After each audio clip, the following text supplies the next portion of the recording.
dia. Eu queria agradecer à comissão organizadora pelo convite. O lúpus eritematoso sistêmico é com certeza, a doença autoimune com maiores acometimentos sistêmicos. E o envolvimento cutâneo é um reflexo do intenso processo inflamatório que pode acometer qualquer órgão.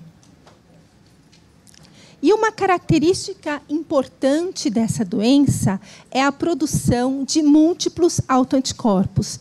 Atualmente, estão descritas pelo menos 180 reatividades dirigidas a diferentes organelas do núcleo, citoplasma, membrana celular e a diferentes tipos de células, todas aquelas da corrente sanguínea, as células endoteliais, todas as células residentes renais, células mesangiais, podócitos, neurônios e até componentes da matriz extracelular. Além disso, nessa doença, o lúpus tem uma característica importante que a distingue de outras doenças autoimunes. Então, aqui nós temos o diabetes mellitus com produção de anticorpos anti-insulina. Diferente no lúpus, os autoanticorpos estão presentes em títulos bastante elevados. E como se explica isso? Primeiro, porque nessa doença você tem uma disfunção importante das células T, que vão culminar na ativação das células B. Além disso, no processo de apoptose que ocorre no lúpus, e é muito importante para a sua patogenia, são liberados autoantígenos complexados na forma de ribonúcleoproteínas. A proteína é capaz de se ligar à fração proteica ao receptor da célula B, enquanto a fração RNA se liga ao toll-like receptor, levando a plasmócitos de vida longa e altos níveis de IgG. Além disso, em recente estudo realizado em nosso serviço, se mostrou que as células T helper foliculares, que em condições fisiológicas são residentes nos gânglios linfáticos e são capazes de também estimular a produção de plasmócitos de vida longa, elas são tão ativadas no lúpus eritematoso sistêmico que acabam ganhando a corrente sanguínea e se correlacionam, o número dessas células se correlaciona com as concentrações do anticorpo anti-DNA de dupla hélice, né, que é um anticorpo bastante importante e associado com a atividade de doença. Diante dessa abundância de autoanticorpos, o nosso objetivo é fazer uma análise crítica da sua aplicabilidade clínica para o diagnóstico, monitorização da doença, também para a patogenia e falar um pouquinho de novos anticorpos, autoanticorpos e novas associações clínicas. Começando pela nefrite lúpica, que é bastante frequente, cerca de 50% dos casos, e bastante grave. Então, seu estudo é muito importante. Aqui foram descritos vários autoanticorpos associados à nefrite lúpica, sendo que os mais importantes são o anti-DNA de dupla hélice, antinucleossomo, antiproteína P ribossomal, anti-C1q e C3 e, mais recentemente, antígenos como a alfa-actinina da membrana das células residentes renais. Então, vamos falar primeiro do anticorpo anti-DNA de dupla hélice, que é sugerido pelo padrão de FAM homogêneo com placa metafásica positiva e confirmado pelo teste de imunofluorescência indireta em Cryptidia lucile com coloração dos cinetoplastos. Atualmente, em nosso meio, é a forma mais específica de se detectar esses anticorpos. E lembrando que, recentemente, o anticorpo anti-DNA fez aniversário. Ele é um senhorzinho de mais de 50 anos, mas continua sendo o anticorpo mais frequente no lúpus, de 40% a 70% dos casos, o mais específico. Então, o que o torna um importante marcador de diagnóstico, né, sorológico, e, além disso, ele é associado com a atividade de doença, principalmente com a atividade renal. Então, tem uma importância na monitorização clínica. Quanto à sua patogenia, é interessante que no lúpus estão bem ativados os processos de apoptose, necrose e netose, né? Apoptose dos neutrófilos. E nesses processos, o DNA ele é liberado em diferentes complexos, complexado a proteínas, até em micropartículas. E essa ligação a proteínas é o que torna essa molécula imunogênica em hospedeiros geneticamente predispostos ao lúpus.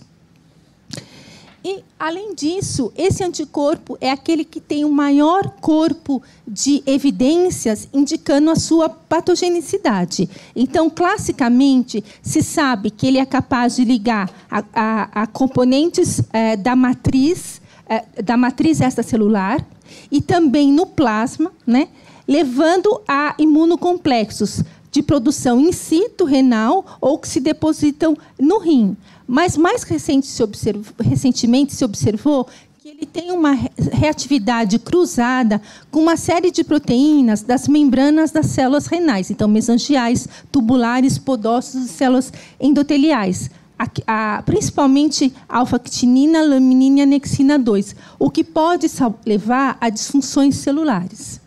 Então, esses são os dois principais mecanismos de lesão renal induzida pelo anti-DNA na nefrite lúpica. Primeiro, os imunocomplexos, que com a cascata do complemento, vão ativar a cascata do complemento e levar a um importante processo inflamatório local. Além disso, as proteínas, eles ligando-se às proteínas da superfície celular, ele pode até se internalizar na célula, isso já foi mostrado, levando à disfunção celular. Ainda com relação à nefrite lúpica, nós temos o anticorpo antinucleossomo, né? Que é um anticorpo dirigido a uma unidade básica da cromatina, que é formada pelo DNA associado a um octâmero de histonas. E é interessante que, em estudos de histologia renal, se mostrou que o nucleossomo é um importante autoantígeno no rim. O rim lúpus tem muito nucleossomo. E se acha que isso é devido, que foi mostrado nessa doença, uma deficiência da nuclease, né, da enzima que faz o clearance dessas partículas, né? E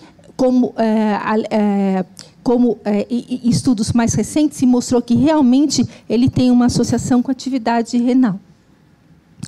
E qual a vantagem assim, de pesquisar esse anticorpo? Será que ele é equivalente ao anticorpo anti-DNA? Nesse aspecto, eu queria mostrar essa recente meta-análise que fez o estudo comparativo do antinucleossomo com o anti-DNA. Né? Ele tem uma sensibilidade um pouco maior, com especificidade semelhante, e a sugestão que, em termos de marcador serológico, pode ter uma melhor performance no lúpus de início da infância, no lúpus de início juvenil. E também tem associação com atividade de doença e atividade renal. Então, concluindo, é também uma opção a ser solicitada no laboratório como um marcador sorológico e de atividade do lúpus eritematoso sistêmico. Uma outra coisa importante, um outro anticorpo qual é atribuído um papel bastante importante na patogenia da nefrite lúpica é o anticorpo anti-C1q, né? Então, é dirigido à fração proteica C1 do complexo C1 do complemento, que, só lembrando aqui, é o primeiro componente da via clássica da cascata do complemento, a qual é uma via bastante ativada no lúpus. E se acha que já se mostrou in vitro que esse anticorpo ele pode interferir na ativação da cascata do complemento. E postula-se que, assim, diminua a depuração, o clearance de células apoptóticas renais, o que contribuiria para mais autoantígenos e a sua patogenicidade no rim. Esse anticorpo ele tem, sim, o seu papel clínico, inclusive em associação com o anti-DNA. Foi mostrado que pacientes que têm esses dois anticorpos, o anti-DNA de dupla hélice e o anticorpo anti-C1q, têm uma menor sobrevida renal, uma nefrite mais grave. Isso é muito importante, é uma informação muito importante com o clínico que segue esses doentes. Eu queria também citar esse estudo, né? Ele pode que é um estudo transversal, mas multicêntrico, com grande número de pacientes lúpicos e com outras doenças hemáticas, onde o anticorpo anti-C1Q foi dosado pelo médico DELISA. Você observa que ele está em 28% dos pacientes com lúpus e 13% de outras patologias. Então, ele não é um bom marcador de doença. Esse anticorpo deve ser solicitado no contexto de lesão renal, porque ele está associado com a proteinúria, com o anticorpo os níveis de anti-dsDNA, e tem uma associação independente com a lesão renal no lúpus. E, além disso, quando associado ao anti-DNA e diminuição do complemento, é fortemente sugestivo do acometimento renal. Então, como eu disse, um acometimento mais grave. Então, conclusão, esse anticorpo deve ser usado no lúpus, não como marcador sorológico, mas na avaliação dos pacientes com nefropatia. Outras fações do complemento são também alvos, antígenos alvos. Então, foi também descrito o anticorpo anti-C3, tá? que tem uma capacidade muito grande de ativar a cascata do complemento e, assim, pode levar a um processo inflamatório renal. Agora, vamos falar um pouquinho do anticorpo antiproteína P ribossomal, né? É um anticorpo sugerido, né, pelo padrão de FAM misto, citoplasmático mais nucleolar, e que é dirigido ao mesmo epítopo de 3 proteínas ribossomais, P0, P1 e P2. Ele tem uma frequência de 10% no lúpus e uma boa especificidade, ainda que recentemente tenha sido descrito em alguns casos de hepatite autoimune. Ixi, parou. Deixa eu ver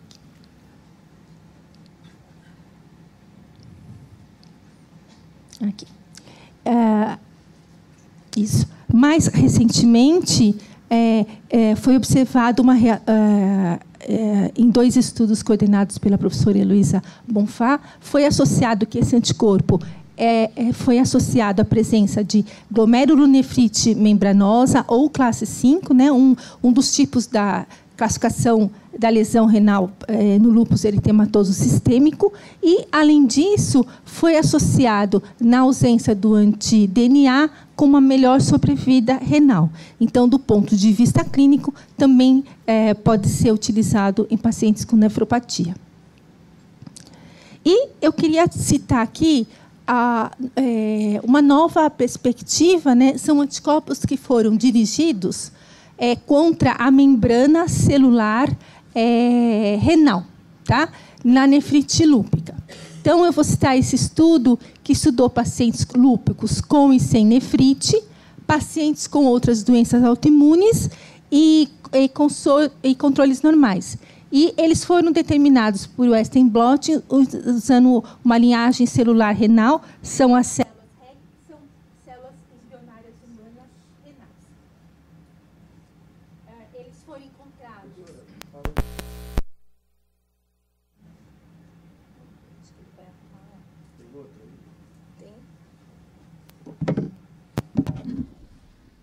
Eles foram encontrados em 62% dos pacientes com lúpus, com nefrite, apenas em 13% daqueles sem nefrite, menos em doenças autoimunes. Então, são um marcador de nefrite. E o principal antígeno-alvo, nós temos também a laminina e a anexina, mas o principal antígeno-alvo foi a alfa-actinina. Ou seja, podem ser úteis como marcador de lesão renal, mas o seu papel na monitorização clínica ainda precisa ser melhor estudado. Vamos falar um pouquinho agora de uma outra importante manifestação, que é o lúpus neuropsiquiátrico, né, o acometimento do sistema nervoso central. Então, foram descritos vários autoanticorpos associados, mas, do ponto de vista clínico, os mais importantes são o próprio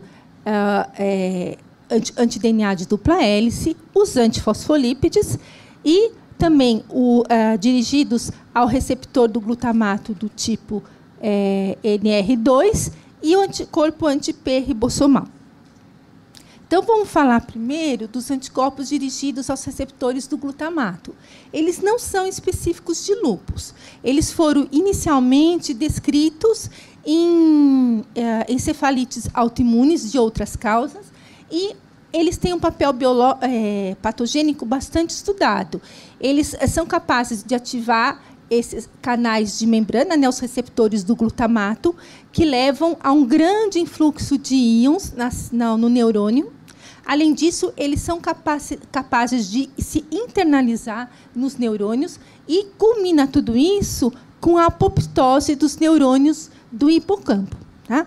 Eles são detectados nos soros de 14% a 35% dos pacientes lúpicos. E se imagina de modelos animais in vitro que tenham um papel patogênico. Mas será que, do ponto de vista clínico, eles são associados ao lúpus neuropsiquiátrico?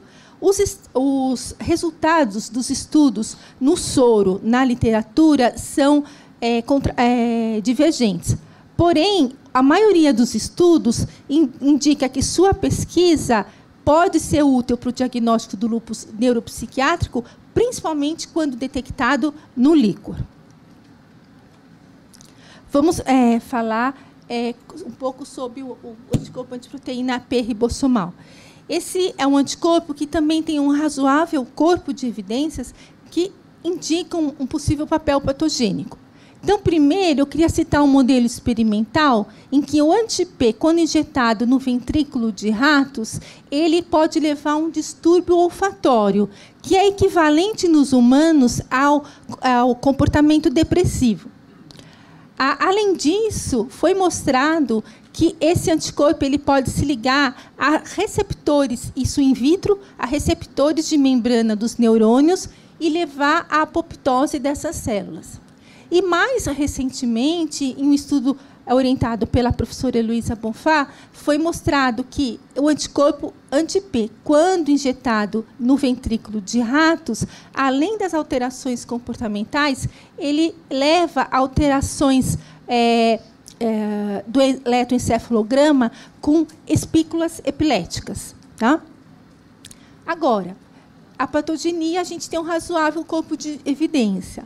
Será que, do ponto de vista clínico, ele é realmente associado à psicose lúpica?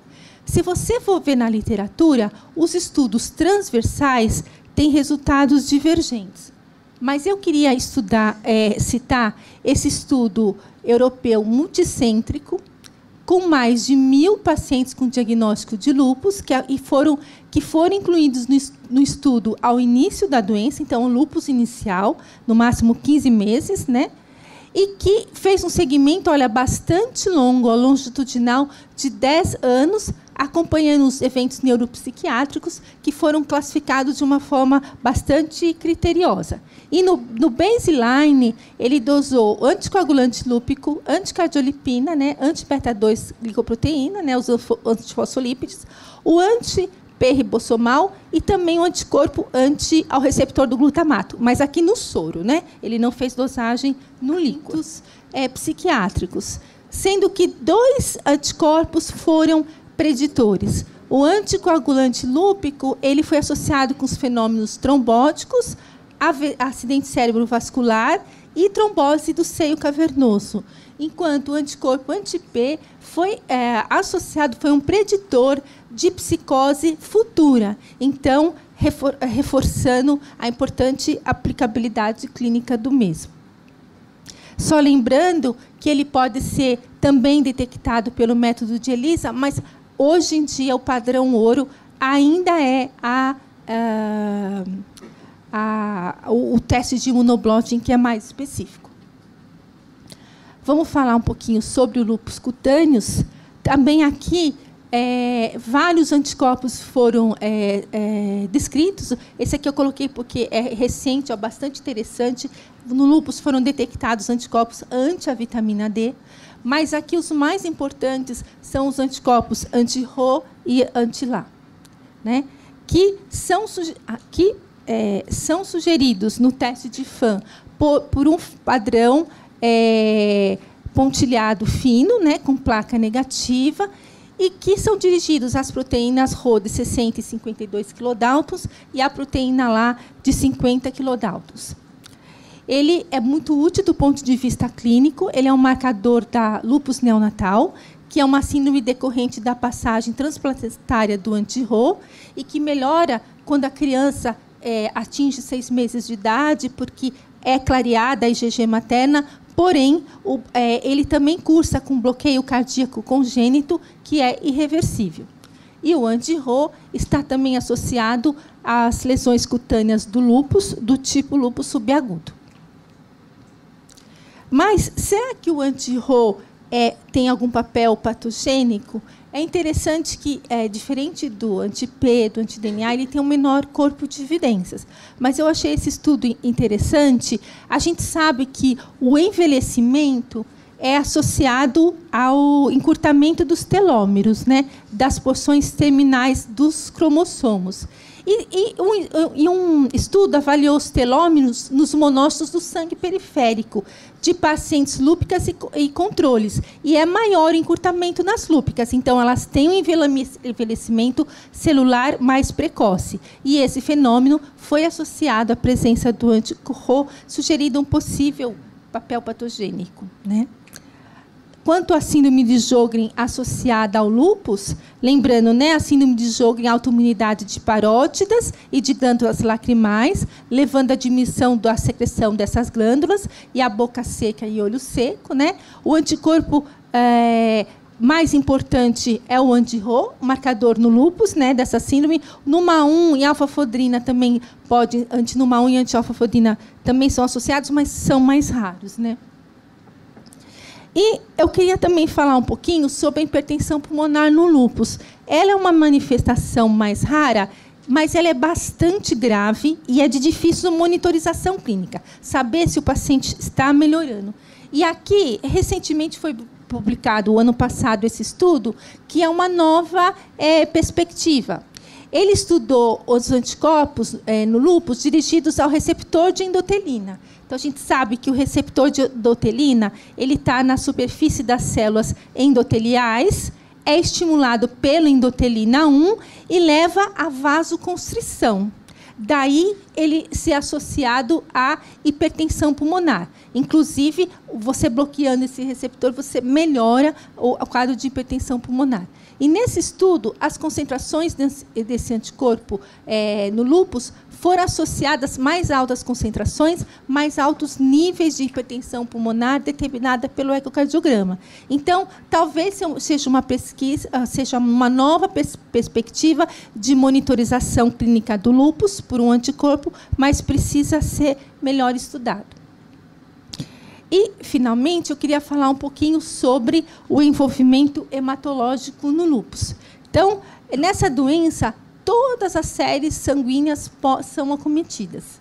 E, para todas essas séries sanguíneas, nós temos anticorpos dirigidos à membrana celular, então, portanto, que não são detectados no exame de FAM, e esses anticorpos opsonizam essas células que são retiradas sequestradas no baço, né? Então, são bastante patogênicos. Além disso, é interessante, olha, anticorpo anti-eritropoetina, anti-receptor da trombopoetina, ou seja, o lúpus também age na hematopoiese. Tem anticorpos contra estruturas da hematopoiese, inclusive contra as stem cells, né? E lembrar também, classicamente, o mais importante do ponto de vista clínico, os antifosfolípides têm ação com a relação com a plaquetopenia, né? E aqui, gente, o anti-Rho ele é associado à linfopenia e queria mostrar que, mais recentemente, foi mostrado que o anti-Rho é capaz de levar à citotoxicidade de linfócitos. Então, mais uma evidência de que os autoanticorpos no lúpus, além de úteis do ponto de vista clínico, eles não são um mero fenômeno. Muito provavelmente estão associados à patogenia da doença. Então, como nós vimos diante dessa abundância de autoanticorpos, é fundamental para o clínico que segue esses pacientes uma informação precisa, adequada sobre esses autoanticorpos. Então, eu queria só destacar a importância da integração entre a equipe do laboratório e a equipe da clínica. Tá?